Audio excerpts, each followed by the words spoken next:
An Eclectic Life, a memoir by Pat Holt, Part 3 of a 4-part series. I have changed the names of some of the people in the following pages to protect their privacy. Others may have different versions of events. This book contains my memories, the way I experienced them. My first house. In the winter of 1979, the house I was renting with my 2 children was being sold, and we needed a new place to live. A longtime family friend, Annie Davis, had just frozen to death in her living room while her husband was in the hospital recovering from a heart attack. I had lived in Pleasant Valley most of my life and had known Annie since I was a child, and her husband since they'd been married.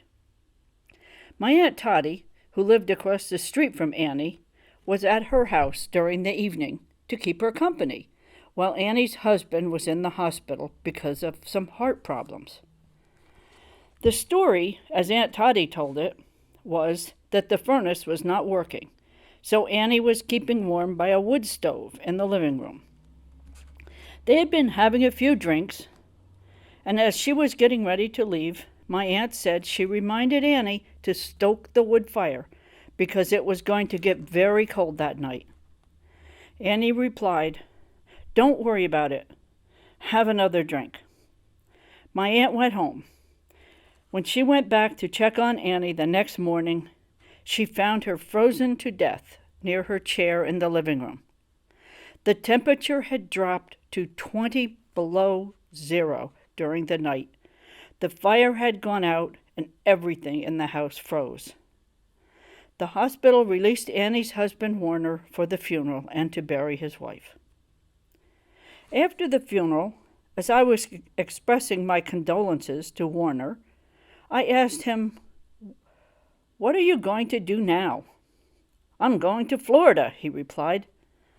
So I asked him if I could rent his house, since I needed a place to live.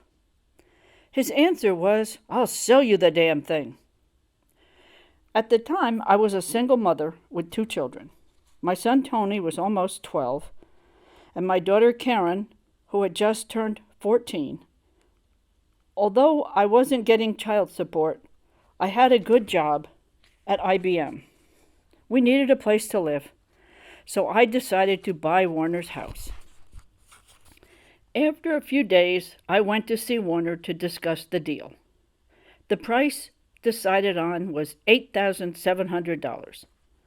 It was hard to find a place to get a mortgage for such a small amount, even in 1979. I was able to get a mortgage for $6,000 from the IBM credit union, and Warner held a note for $2,700 to cover the rest. The day we went to the lawyer to sign the papers for me to purchase the house, Warner and I stopped at Kentucky Fried Chicken to have lunch on the way home and to celebrate signing the deal. Warner headed south to Florida to get new teeth, and he was to return to clear out his house for me to close and take possession. A few days after he returned, he died suddenly. Since he had signed papers with me and the price had been agreed to, that deal was set. His sister agreed to it, and I signed the papers to take ownership of the house as soon as it was cleared out. Warner had worked at the local trash compactor, where the residents brought their trash. He brought home everything he thought he might ever be able to use, so there was a lot to be removed. Warner's sister hired my cousin Ronnie to clean out the house. It took about a month to get it emptied enough for us to move in. While we were waiting to move in, I looked in the county records and found that the house was most likely built in 1849. When I finally took ownership in May, the sight was overwhelming. I wondered what I had gotten myself into. As I entered the house from the side door into the kitchen, extension cords snaked from one outlet to 3 different long fluorescent lights hanging from the ceiling. There were lights over the sink and stove, and another in the middle of the room. There was a hole in the wall over the stove, which contained an exhaust fan that drew any fumes or smoke directly outside. The linoleum floor sagged due to the old beams rotting away in the cellar. All the ceilings were low, only 6 feet 6 inches tall, and at the door jambs they were about 6 feet 2 inches.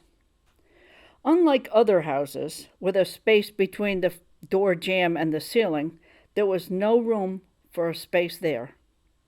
This wasn't a problem for us, since I was 5 feet 7, and my kids were, of course, shorter.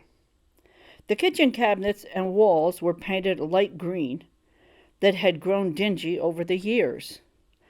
The cabinets seemed to be remodeled from store cabinets with drawers and countertops covered with linoleum.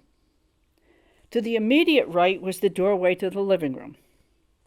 You could see that the embossed tin ceiling was in good condition, but the walls were covered with cheap, simulated wood paneling, and the floor was covered with a dark green carpet. Straight ahead in the living room was the stove Annie had failed to keep going. It wasn't a store-bought stove, but a jury-rigged job by Warner. It had been a metal water tank that had been laid on its side and legs had been attached. There was a door on hinges welded to the flat side, and part of the top had been cut away with a flat piece of steel, welded there to make a flat surface for placing a pot of water to provide humidity. Near the rounded end of the tank, a hole had been made for the stovepipe, which extended to the chimney that also carried the smoke or fumes from the oil furnace that was in the cellar right underneath. This all sat on a large piece of metal that looked like a giant oval griddle. In the ceiling above the stove was a vent hole with a grill that allowed warm air to rise upward into the bedroom. The living room had a bay window with 3 windows that looked out toward the road, which ran too close to the front of the house. The top half of the front door was glass, and the doorknob was about knee height. It looked like a normal-sized door with the bottom cut off to make it fit. A small room off the living room would have been referred to as the front parlor in the days back when the house was built. This room also had an embossed tin ceiling, but not in as good a condition as the living room ceiling. The paint was peeling off, and the plaster on the walls was cracking. The corners of this room were not square. The outside corner was less than a right degree angle, since the house followed the property line, which narrowed as it went away from the road and towards the creek. A door from this room led to a small, narrow hallway with a small anteroom at the bottom of the stairs, from which you could also re-enter the kitchen. From the anteroom, the bathroom was on your left and the stairs to the bedroom on the right. There was also a small closet. The bathroom contained a tub, toilet, and sink. The sink was freestanding. There were no countertops, but pieces of thin copper pipe attached to the floor and supported the sink. The bathroom was very narrow, just enough room to walk in and sit on the toilet or stand at the sink, which actually became handy if anyone was sick. The stairs were narrow and had a landing with a tight turn.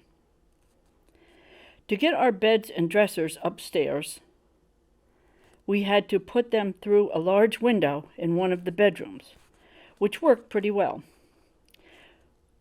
We just removed the window parts, backed the truck up under the window, and handed items in to the person standing inside.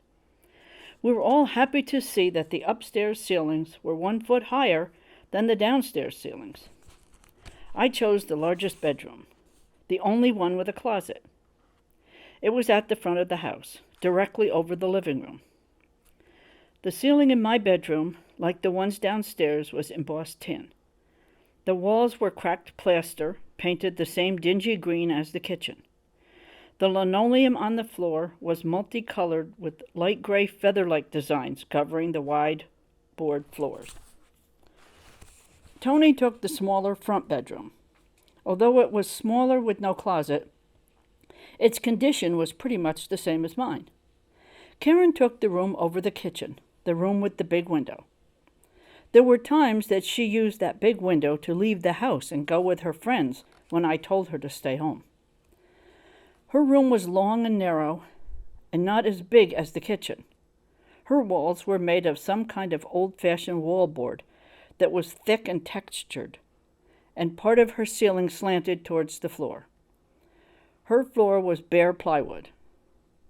At some point after Warner had bought the house, he had added on most of what were the current kitchen and the upstairs room, now Karen's, which is why it didn't match anything in the rest of the house.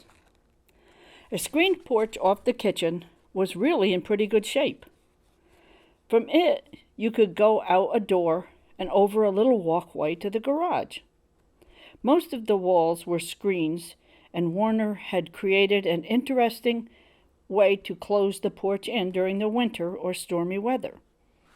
The screens had long slits with smaller boards attached at the top and bottom, forming a trough. He had glass shelves that he had salvaged from an old drugstore, which fit vertically in the trough and overlapped to keep out the wind and rain or snow. Over time, the size of the trough had become larger, requiring folded pieces of newspaper to be poked into the spaces between the pieces of glass to keep them from rattling in the wind. The garage, located over the little walkway and to the side of the house, was not usable for a car. It was only good for storage, since the footings had been damaged in a flood. The house was built on a hillside as it dropped down toward the creek. There was space under the garage for a basement to be built, and another building attached to that on the side toward the creek. It was that building which my kids, mostly Karen, used as a place to hang out and have parties with their friends. Eventually, I grew upset with the behavior and tore it down. Over the years, as the road widened for more traffic, bringing it very close to the house, the bay window on the first floor ended up about 3 feet from the edge of the paved part of the road. There was a telephone pole between the house and the road on the northeast corner, providing a barrier for safety from cars that might slide off the road in bad weather. As I said, Warner used things he found. At one time, he worked for the county highway department, where he got yellow paint that the road stripes are painted with, and painted the whole outside of the house what we called State Road yellow. Fortunately, the little glass beads didn't go into the paint until after it is on, so the house didn't glow. Of course, he trimmed it in State Road white. The outside of the chimney looked impressive. Different sized field stones had been cemented together with glass bricks embedded in the front. Lights had been placed inside the wall.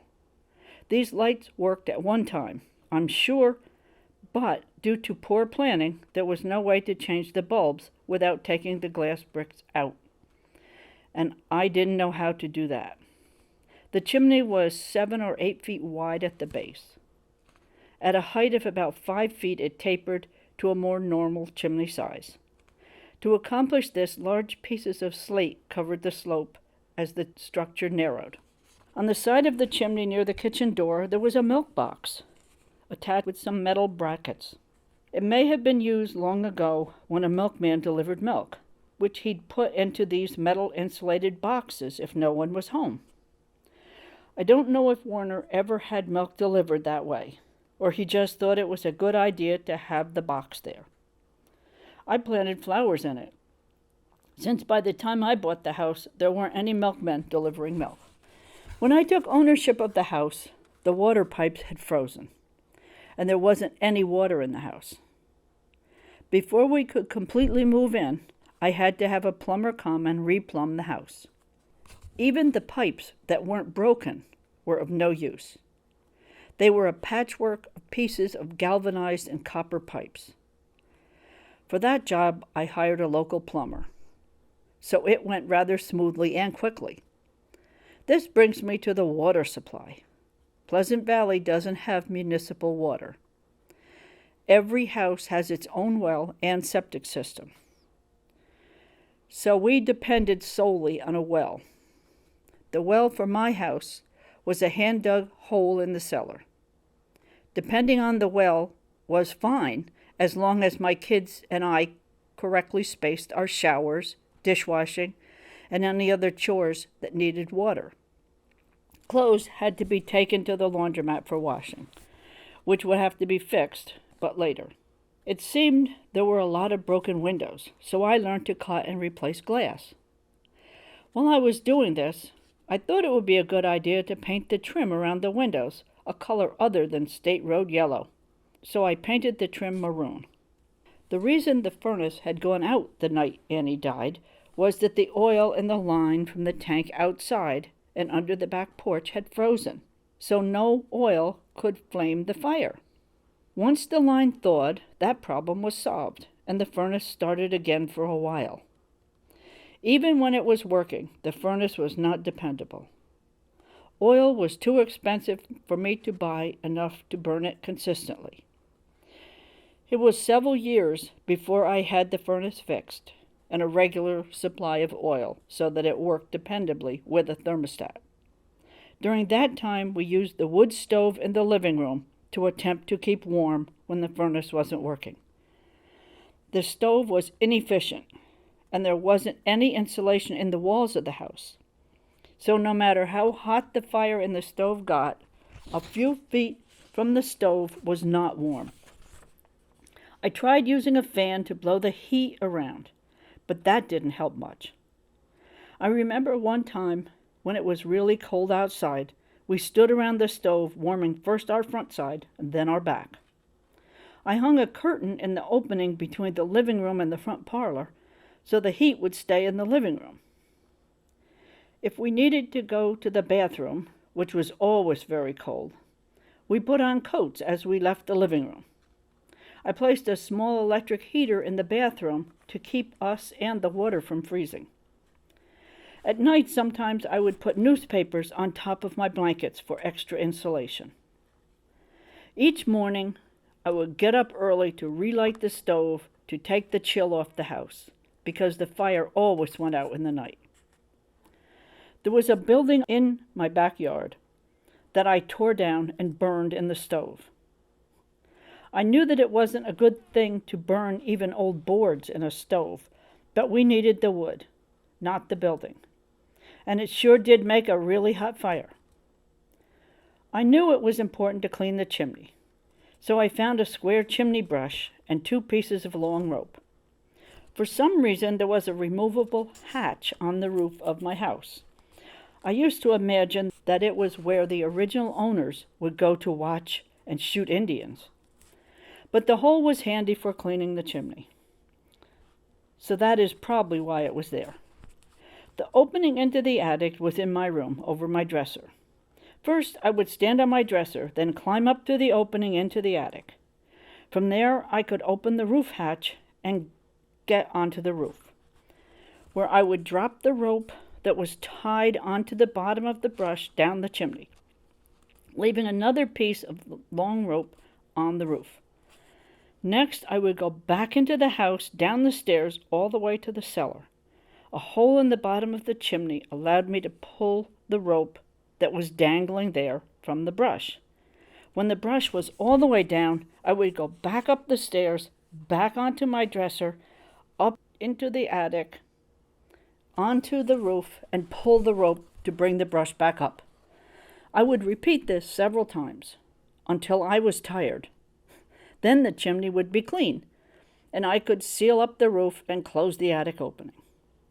The last winter that I used the stove, I purchased a load of firewood from a local nursery. It was only half a cord because I didn't have enough money for more. There were large branches of poison ivy in among the pieces of wood.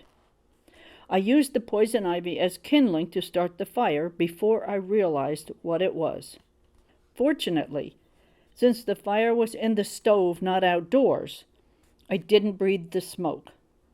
I did get such a bad case of poison ivy that I had to go to the emergency room to get some cortisone pills and ointment and missed several days of work.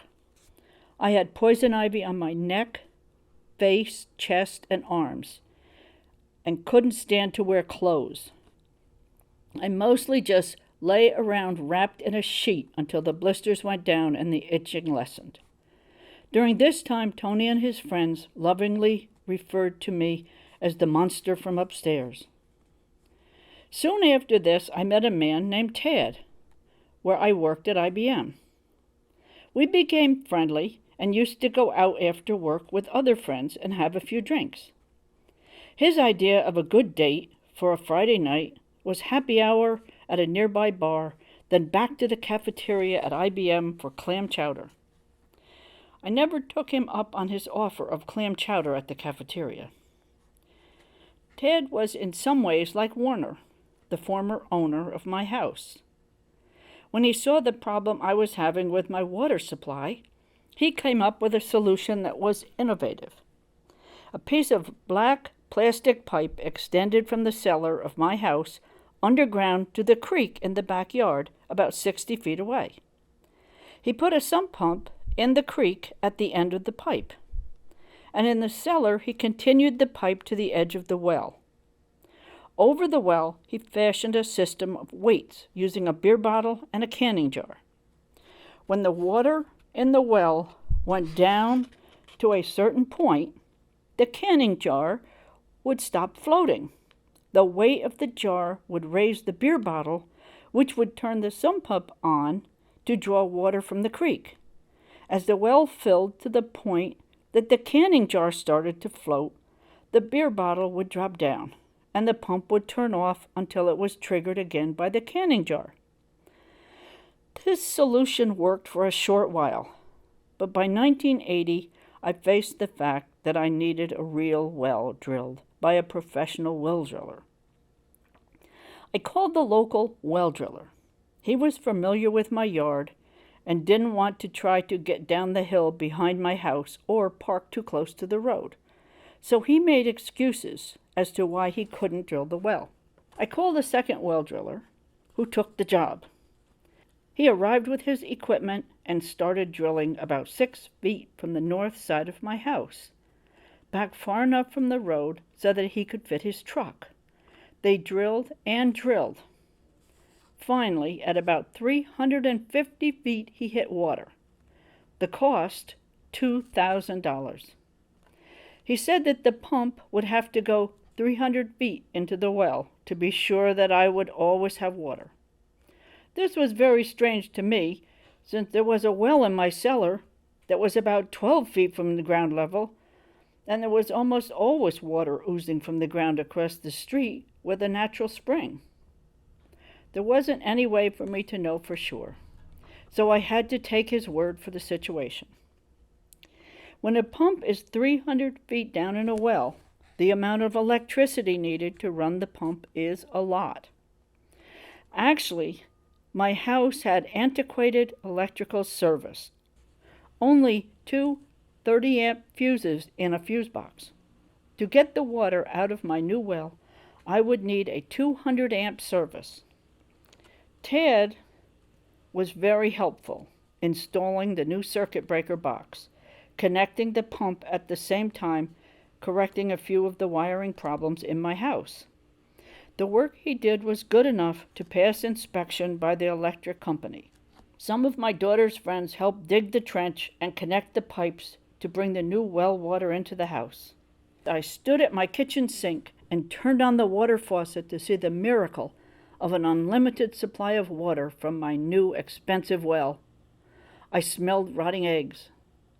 My new water had sulfur in it and smelled and tasted awful. There wasn't anything that could be done, as this was an act of God, the well driller said.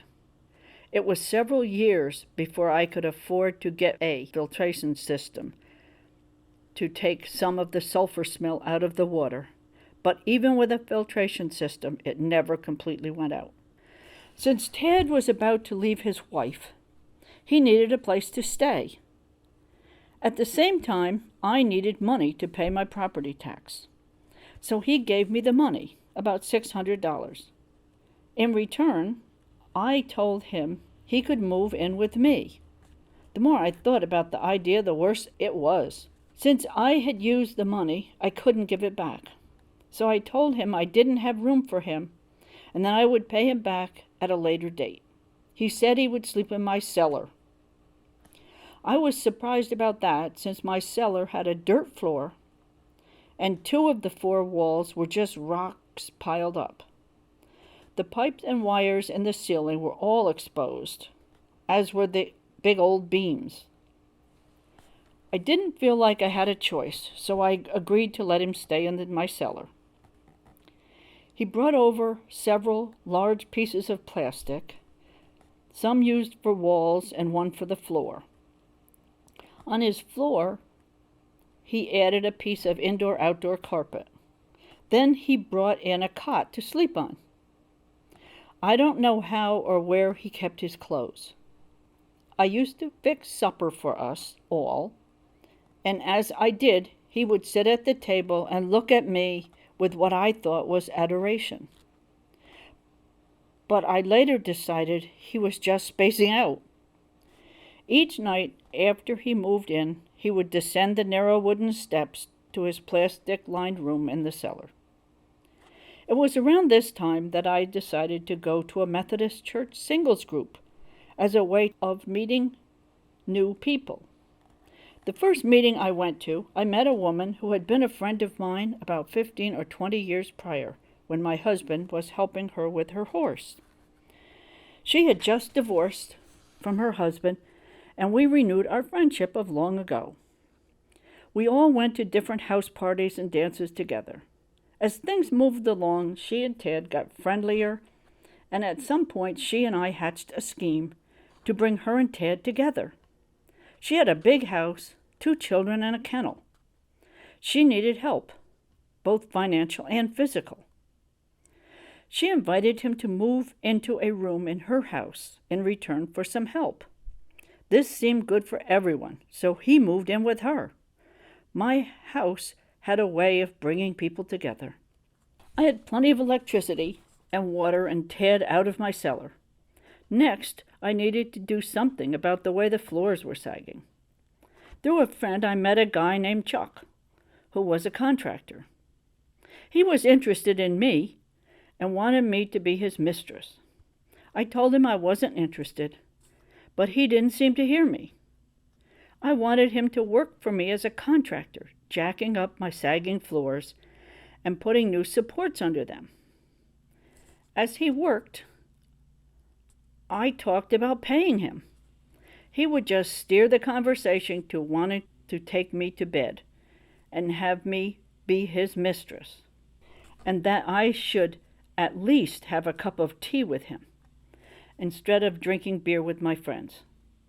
Chuck jacked up my floors and put supports where he had made adjustments. But since I did not agree to be his mistress or even go to bed with him, he lost interest and stopped coming around. I never did pay him anything for work he did. He never sent me a bill. Karen went on a cross-country trip with some friends, stopped to visit her father in Columbia, Missouri, and stayed there, where she married and had children and started a business. After the major repairs that made my house habitable, I did a major project each year when I got my income tax refund. The next major repair was a new roof. The old roof was tin and had been on the house for many years. New siding would be needed to get rid of the state road yellow, and storm and screen windows and doors would be a worthwhile addition. After gathering a few prices, I decided that a total package to cover all was a good idea. So my house got a new shingled roof. I chose the color to look the most like the color the tin had been. It seemed that vinyl siding was a good choice. which would look good and also provide some insulation, since they put a layer of plastic and thin insulation between the original shingles and the new vinyl siding to close up the cracks. The frames around the windows and doors would be covered. Storm and screen windows and doors would also be added. This was done during the summer of 1984 and 1985, and covered the roof hatch and the hole that had been in the kitchen to provide exhaust for the stove. It wasn't until 1994, when I refinanced my mortgage, that I purchased a new furnace so the house would be warm in the winter. Since the garage wasn't usable, I tore it down with help from my neighbor. My son Tony and a friend built a deck in the backyard where the basement under the garage had been. He also started landscaping the front and backyards. Tony has the landscaper gene from my father and Aunt Donna, who were both gifted with the ability to put the correct flowers and shrubs together to make beautiful gardens, and to keep them looking that way. He made some really nice and well-coordinated garden spots around the yard. I had some more supports put under the kitchen and a new ceramic tile floor and new sink installed. A friend came over and helped me tear down the ceiling and cabinets so I could have them replaced. I'm sorry I don't have pictures of what we took down from the ceiling. It was wainscoting bead board covered over with wallboard. At the time, I had new electrical wiring and recessed lighting added to the kitchen ceiling, and finally brought the wiring up to code. I tore the lath and plaster from the bedroom walls and had them replaced by a local builder, the same builder who was getting rich from my house. During the time I was tearing my bedroom walls apart, I was taking a drawing class. So for a project, I sketched a wall without the lath and plaster, but before the insulation and sheetrock were in place. There were some pieces of lath on the left side, so I included them in the picture. Of course, the picture isn't to scale. The wall here is about 7 feet 6 inches tall and about 9 or 10 feet wide. It goes from the wall on the left to the window on the right. As time went by, I was able to replace all the plaster walls with sheetrock, and of course I added insulation and upgraded the electrical service as I went. Since I seemed to have the habit of doing before thinking, one summer when it was really hot, I decided I must have an air conditioner. I went to Montgomery Ward's to buy the biggest one they had. When I got home, I realized that it would only fit in the front bay window, and it was so heavy I couldn't get it out of my car by myself. Tony removed it from my car and installed it into the window. This was kind of dangerous because the window was so close to the road. Sometime in 1992, I realized that my well had been drilled on a piece of property along the north side of my house that the town actually owned.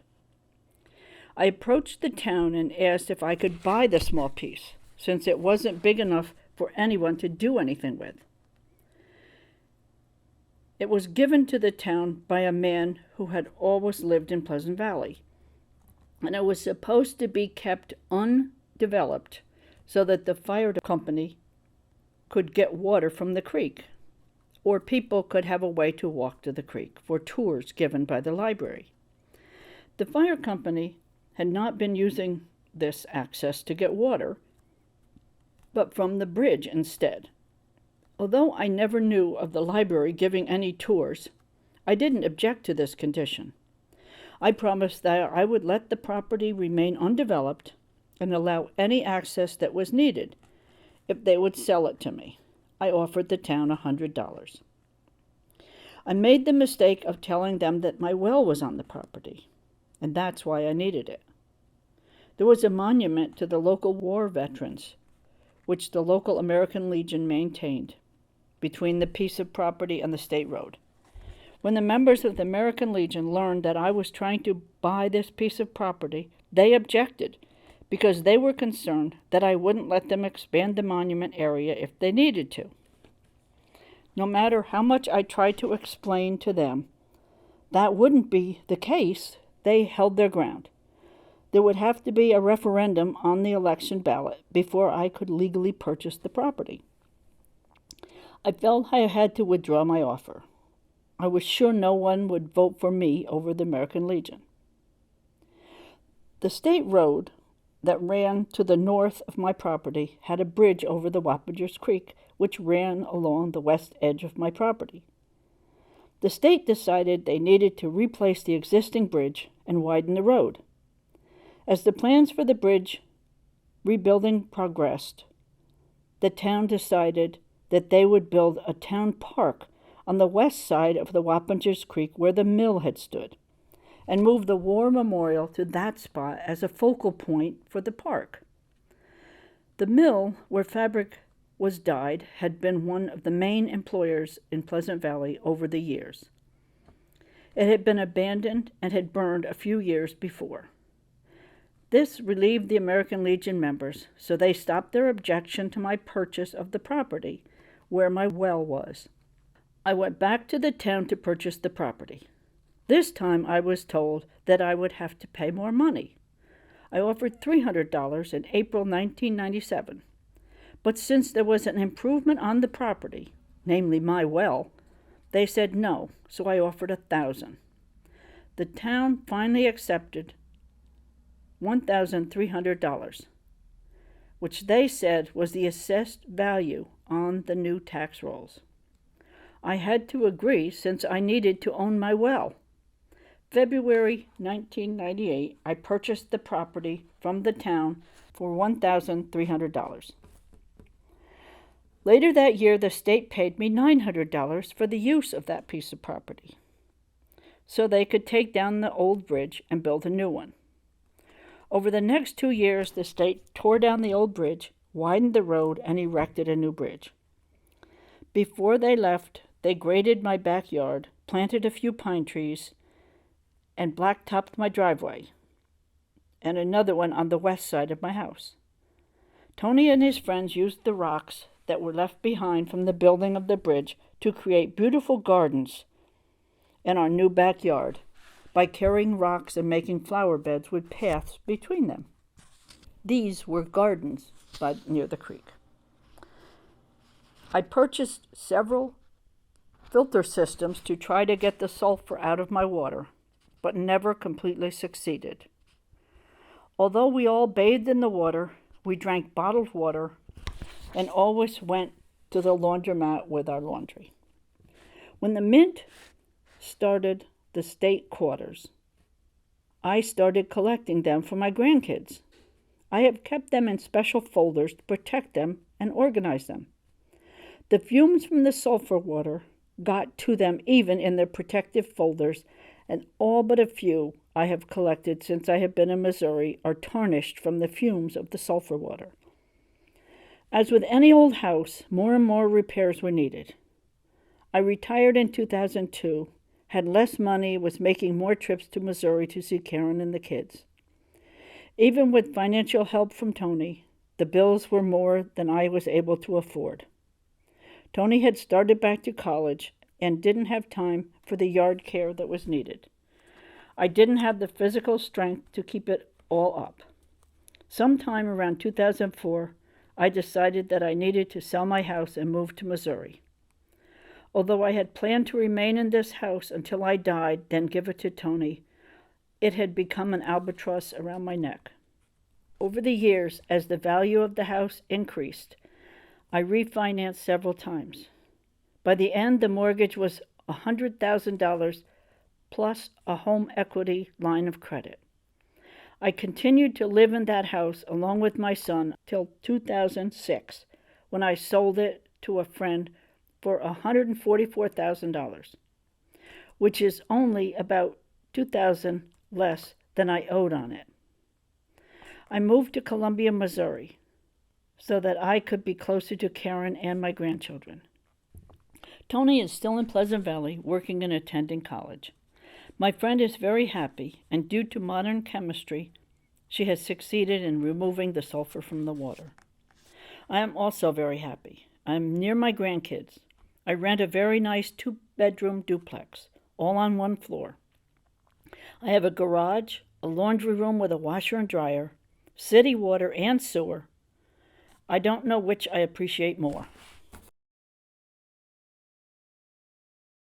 Living in Archie.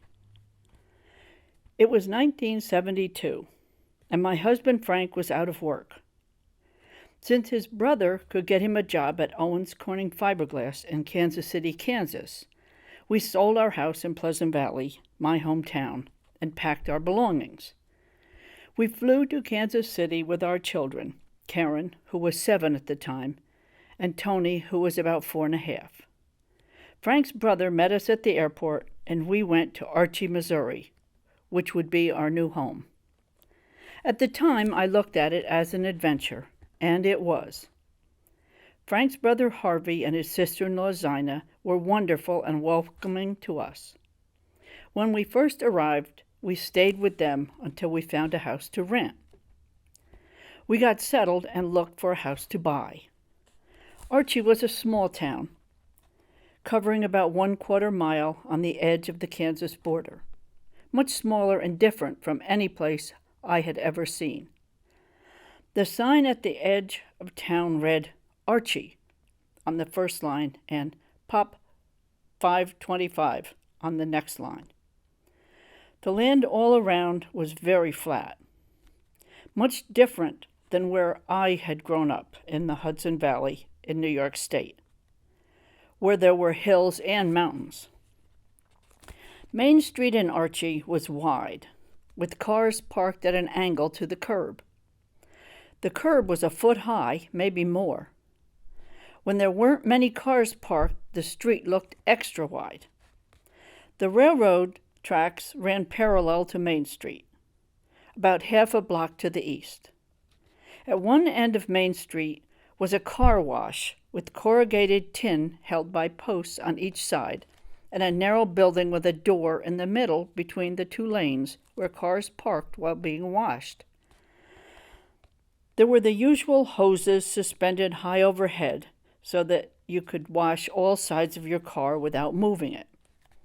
It was totally self-service and looking in need of repair. There was a wheat field next to it. During weekends and after school, the local teens would hang out at the car wash and drive up and down Main Street. Next to the car wash was the little house where Rosie lived. Sometimes Rosie used to babysit our children.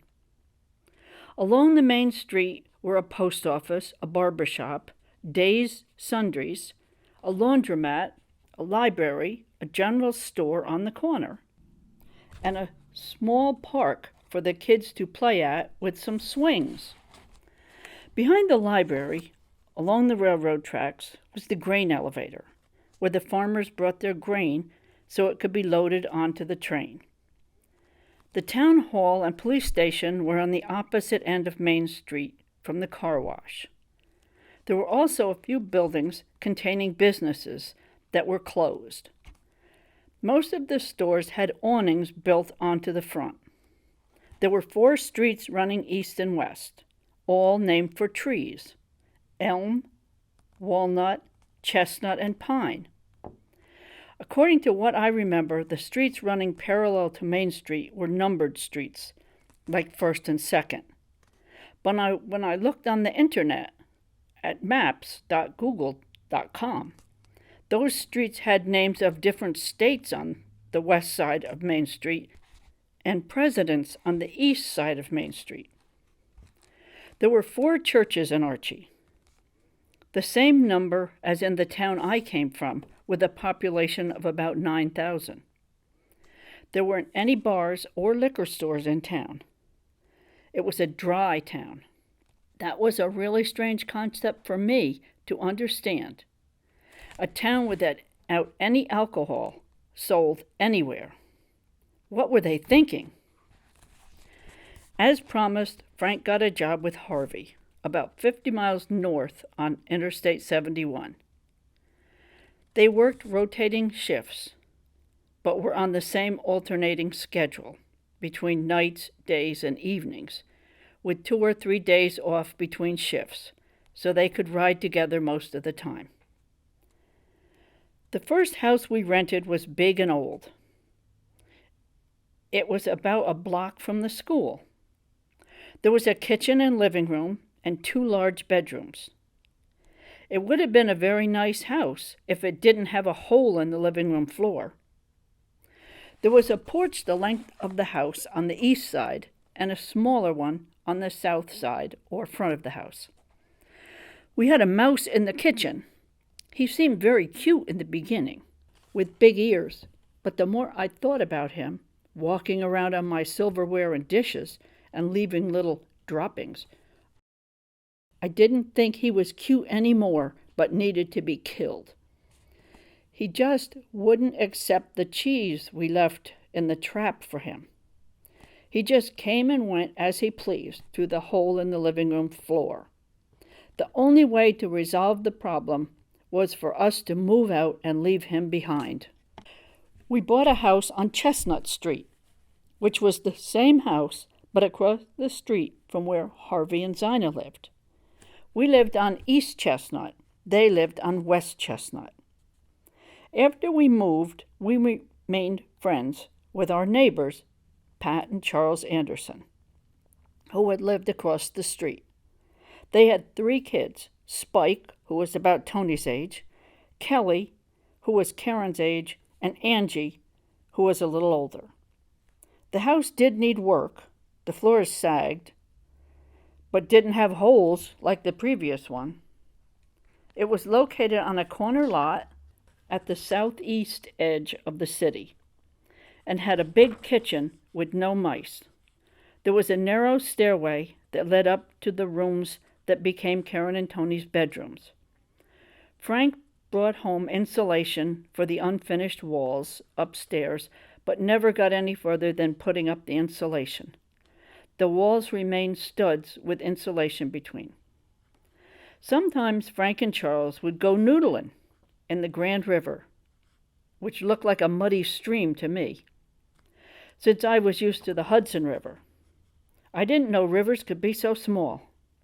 Noodling was when you get into the water and reach up under the banks of the river or in the holes along the sides and grab fish with your hands. They had favorite places to go, and sometimes Pat would even go along and get into the water to block the fish from swimming away. It was certainly too scary for me. There were times that they would catch catfish as long as Tony was tall. Pat would clean them and cut them up for fried catfish. She would dip the fish in cornmeal and fry it in lard. It might not have been good for our arteries, but it sure tasted good. Put fish together with some potato salad, some green beans, cooked with ham or bacon, and several cans of beer. Boy, what a picnic that made. One time, while we were living in the house on the corner, Pat saw in the paper that some farmer was selling old laying hens for $1 each.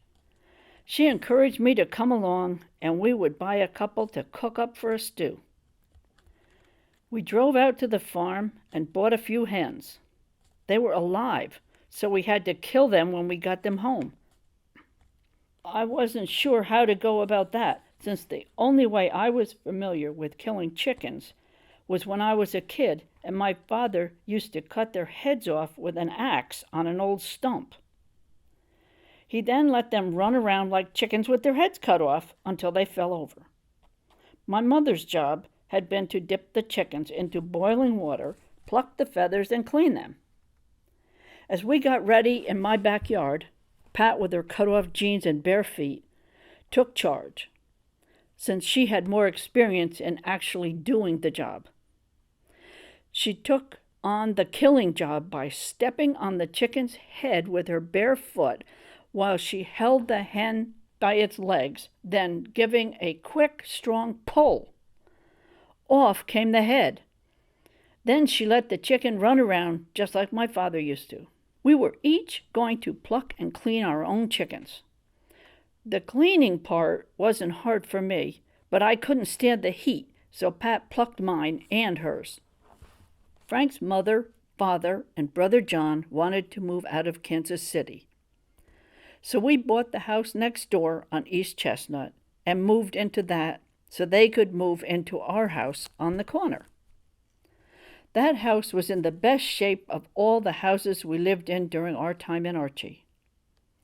We stayed there for the rest of our time in Archie. There was a very big yard. Pat and Charles helped me by tilling up some garden space. I planted a pretty big garden with green beans, potatoes, onions, peas, and tomatoes, which produced good crops. I also planted Brussels sprouts and cauliflower, neither of which did very well. Also, some of the smallest broccoli you could imagine. I remember washing it very well, I thought, only to have what seemed like hundreds of little green worms come to the surface as I cooked it. When I was getting ready to leave Pleasant Valley, one of my friends had asked about border collies. I told her that I would find one and bring it back for her. The first summer that we lived in Archie, I searched around and found a border collie to bring home to my friend. That year, Karen, Tony, and I took the train from Kansas City to New York, while the puppy stayed in an animal crate in another part of the train. From New York to Poughkeepsie, the puppy was in a box with holes. I don't remember much about the trip. I think I blocked it out because it wasn't fun. Except that we did get to Penn Station in New York City, and Uncle George met us at the train and helped us get to Grand Central Terminal for the train to Poughkeepsie. My friend was very happy with the dog until it started chewing things and chasing other things. It ate one of her chickens, and she ended up having to give it away. The dog wasn't at all suited for living with chickens. It seemed that there are places around the country known as puppy farms or puppy mills, where some breeds of dogs are bred indiscriminately, so their bad traits are what show up. It turns out that's where I found this one. Before I moved to Archie, I didn't have a driver's license. I really didn't have any interest in driving. I liked to drink, and decided that I and everyone else would be better off if I didn't drive.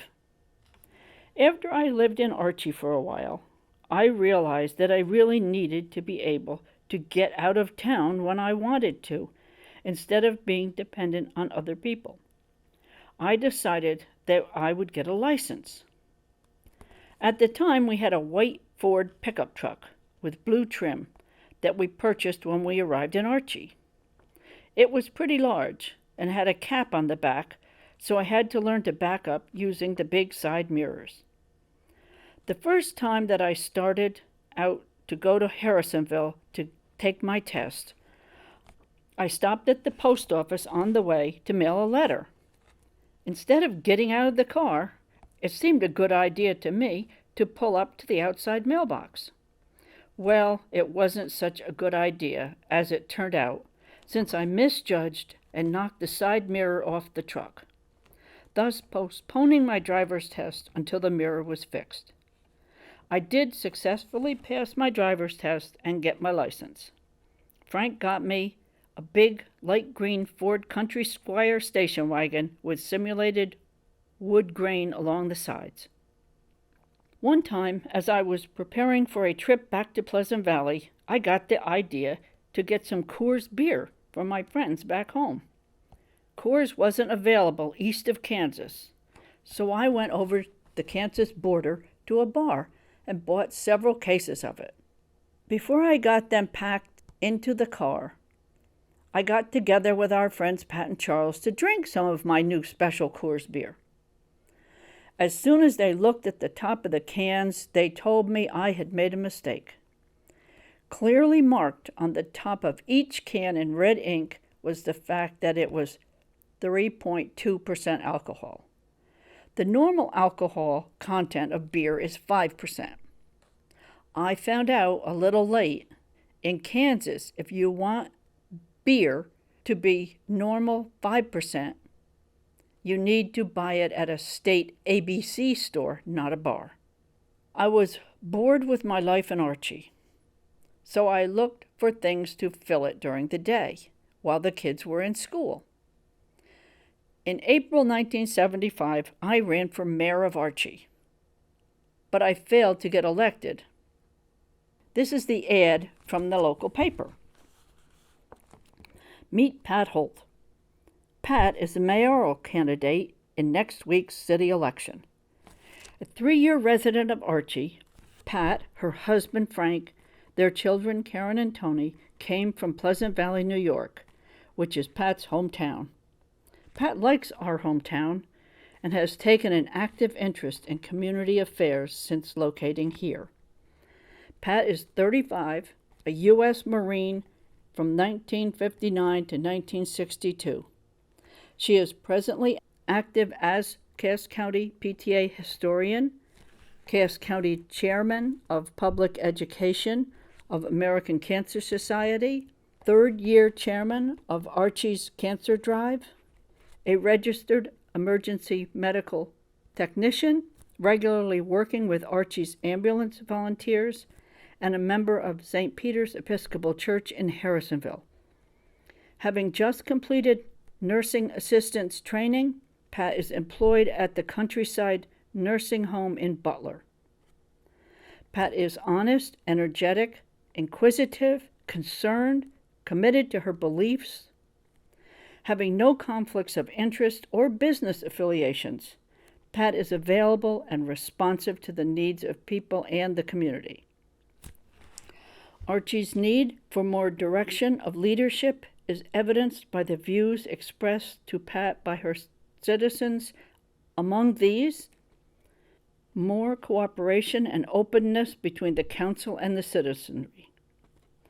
Efforts to meet requirements and obtain use of federal grants to improve our city. We pay taxes toward these funds. We should benefit. Organization, training, and adequate equipment to sustain fire protection. Enforcement of the dog ordinance. Continuous love and care to the small city park. It's there, but unfit and unhealthy for children to play. Roadside weeds mowed regularly. Consistent and common sense zoning regulations.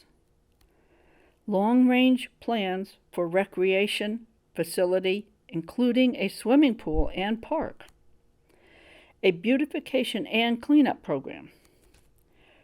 Decisions based on facts, not on fears and prejudice. A change of leadership. Archie needs a change of leadership. Pat is offering her time and energy and will serve with integrity and openness. Vote for Pat on Tuesday, April 1st, 1975. Ad paid for by Friends of Pat Holt for mayor. I worked for a short while at a storm window and door factory on an assembly line, then at the Countryside Nursing Home in Butler, Missouri. While I had been living in Archie, I had also been volunteering as an EMT with the volunteer ambulance.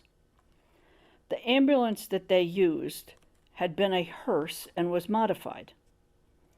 I thought about becoming a nurse so I could help people. I knew since I was a Marine Corps veteran, I could get financial help to go to school. I thought they would only pay if I passed whatever courses I took, so I was afraid to attempt to get the benefits. I decided to check into the real story and found out that I could get an allowance to cover my family of 4 while I attended school. It didn't matter what my grades were as long as I attended an accredited program. The funds would run out March 1976. Too bad I didn't check sooner. I signed up for LPN classes at the Vocational Technical School in Nevada, Missouri, and started classes in the summer of 1975. The school was about 50 miles south of Archie, down Highway 71. I met a couple of women in my class that were from Adrian, which was the next town south of Archie. I picked them up on the way, and we took turns driving. At the time, I had a big green Ford Country Squire station wagon, so there was plenty of room. All of our trips were uneventful, except 2 times. Once, when I had a blowout while going 70 miles per hour down the highway. When I heard bang, I made the mistake of stomping on the brakes. When I did that, the car went out of control, and we were swerving all over the road. Luckily for us, I took my foot off the brake and coasted to a stop at the edge of the road without hitting anything. The other time was when I hadn't latched my hood well after I had checked something in the motor. As I picked up speed, there was a loud noise and my visibility was gone. The hood flew up and covered the whole area of the windshield so that I couldn't see anything. I pulled over to the side of the road. Together we pulled the hood as close as we could, tied it to hold it down, and continued on the highway to school. We had classes in psychology, anatomy, and patient care. We also had classes on death and dying. For the death and dying classes, we used On Death and Dying by Elizabeth Kubler-Ross. We also spent time in a 50-bed hospital practicing. Because the hospital was small, we got to have a lot of hands-on training. It was normal practice to shave a woman's pubic hair before she gave birth. I remember doing that on one occasion. It was the young lady's first baby, and I told her it was my first time of ever shaving a person. I don't suppose that made her very comfortable. We got to stay with the patient into the delivery room and witness the miracle of birth. That might have been the best moment during my entire learning experience. There were some older people in the hospital that we practiced on. One time when we were learning about catheterizations, there was a lady who was from a nursing home and unconscious for some reason that I'm not sure of now. It was my turn to do a catheterization, so I put on gloves, covered the area with the sterile cloth that came in the kit that we used. Even though we had seen pictures and demonstrations of the proper technique, I proceeded to insert the catheter into the wrong spot. As soon as I realized what I had done, I quickly removed it and inserted it correctly into the urethra. My supervisor was quite shocked and told me I was supposed to leave the tube inserted and insert another one into the urethra, and then remove the one I had placed in her vagina. What I did could have caused an infection, but luckily for all of us, it didn't. And since the patient was unconscious, she never knew what happened. One day, while I was getting ready for school, I had an itch just below my right breast and discovered a pea-sized lump. I was nervous enough to have it checked, but I didn't think it was cancer because I had seen a breast biopsy that turned out to be cancerous. The surgeon during that operation made the comment that when the tumor is separate from the tissue, it is most likely benign. When the tissue was enlarged, it is more likely malignant. My lump was like someone had placed a little hard pea under my skin. I reported it to the doctor who scheduled the surgery. The lump was removed and I was correct, it was benign. I was going to school all week and having to study when I got home. Frank worked rotating shifts between nights, evenings, and days, with 2 or 3 days off between shift changes. It was a very erratic schedule. His family lived in Kansas City. He had one niece who was 15 and 2 younger ones. Their parents wanted to get them out of the city into the safer environment of a small town, so it was decided that they should come live with us and go to school in Archie. Beverly could help with the kids when Frank and I were at work. When Beverly and her sister Sherry moved in, we moved Tony into a small room, and the girls shared the bigger bedroom with Karen. Sometimes Beverly would even fix dinner. The only meal I actually remember her fixing, though, was tuna helper, macaroni and cheese with tuna added. Things seemed to be working pretty well until I began to notice Frank and Beverly were spending more and more time together. One day, Karen told me she saw them kissing. I confronted him and told him that he must move Beverly out, and he should leave too. He moved to Kansas City and stayed with his sister and brother-in-law, Beverly's parents.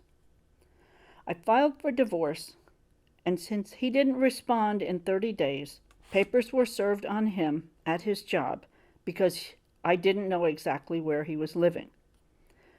30 days after he signed the divorce papers, I went with my lawyer to the county court building in Harrisonville, Missouri, and verified in court that it was his signature, and we were given a divorce for irreconcilable differences. I got the house, my car, and most of our belongings. We split the bills that we owed. He was supposed to pay child support, but I'm not sure how much he actually paid. After we were divorced, he got involved with a divorced woman who lived in Archie. He married her and moved in with her. During that time, Karen and Tony used to see him and spent time with him. I continued my education during and after my divorce. When I needed someone to watch my kids, they either stayed with Rosie, who lived near the car wash, or Pat, who lived near the school.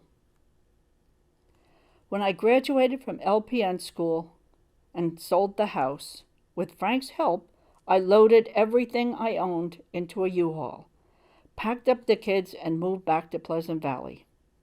I found out that when you pack a U-Haul, the load should be even, not too much to the front, and do not have retread tires on your car. The combination may cause the tread to start peeling away from the tires due to the heat generated. That is what happened to me. Fortunately for me, a neighbor had given me a pair of extra tires, so somewhere during the middle of the trip, I had to go to a garage and get the back tires of my car changed. Soon after the kids and I left, Frank left the woman he had married in Archie and moved back in with his niece. They moved to Denver, Colorado. While he was there, he had a very good job, and during that time, he was sending me $100 each month. About a year later, he disappeared for several years. When we returned to Pleasant Valley, we stayed with my Aunt Toddy until I found a place for us to live. I tried to get a job as an LPN, but there weren't any available in the local hospitals. I was able to find work at an adult care facility near where we were living. It was where the unemployment office sent me since there weren't openings at LPN jobs. I worked there for a few months, helping in the kitchen and cleaning the living areas. The pay was minimum wage and the job was boring. As soon as the nursing license test was scheduled to be given in Albany, New York, I went and took the test. I passed it and was officially a licensed practical nurse. I continued to look for work in my field. That is when I applied at Harlem Valley Psychiatric Center and was hired there. I am glad for my time in Archie. I wish things had been different. But as I look back, there were more positive experiences than negative ones. During the summer of 2008, I drove back to Archie to see how the town looked and to see if anyone I knew was still there. The only person that I found that I knew was my former sister-in-law, Zina. As I stopped in the driveway at what used to be the house where she and Harvey lived, I felt very nervous. I wasn't sure if she was still there, or if she was, how she would greet me. She was still living in the same house that she lived in 32 years ago when I left Archie. She was 83 years old and widowed since Harvey died in 1993. She had a riding lawnmower and a regular one so that she could keep the very large lawn mowed. Sometimes her son came and helped her. He lived out in the country and worked on a farm, plus he had a job as a mechanic. Her daughters have all grown and have children of their own. Even her granddaughter has 2 children. It was nice to sit and visit with her and catch up on my in-laws. She invited me back sometime when we could all go out to eat, and I could spend the night if I wanted to. The main street has several abandoned stores. The grocery store had a restaurant built into it. The library was well kept. It had a mural painted on the side. The building next to it was a video rental store, which was painted white and had a mural painted on the side towards the library. The park with picnic tables between the 2 buildings looked like a very pleasant place to sit. There was a large, new hardware store and some new storage buildings. The old car wash where the local kids used to hang out looked abandoned. The school had grown very large, and across from it, in what used to be our backyard, there were 2 large tablets containing the 10 Commandments. By the look of the new homes, people have moved out of Kansas City and commute from Archie. The local restaurant had changed owners. There still weren't any taverns in the town that I could see, but the gas station did sell beer.